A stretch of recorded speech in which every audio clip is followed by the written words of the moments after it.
Hello friends, কেমন আছো তোমরা? আশা করি খুব ভালো আছো। আজকে তোমাদের জন্য একটা নতুন ভিডিও নিয়ে এসেছি। সেটা হচ্ছে একটা হ্যান্ডমেড উডেন বাস মডেল, যেটা দেশলাই কাঠি দিয়ে তৈরি হয়েছে। তো এই মডেলটি 30 রুটের একটা মডেল, যেটি গৌরীপুর বাবুঘাট রুটের বাসের একটা মডেল তৈরি করেছি।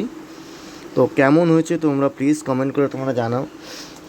আর তোমরা পুরো ভিডিওটা দেখো, দেখে তোমাদের ভালো লাগলে অবশ্যই তোমরা জানাও। আর মডেলটি তোমাদের কেমন লেগেছে তা তোমরা অবশ্যই জানাবে। আশা করি তোমাদের খুব ভালো লাগবে।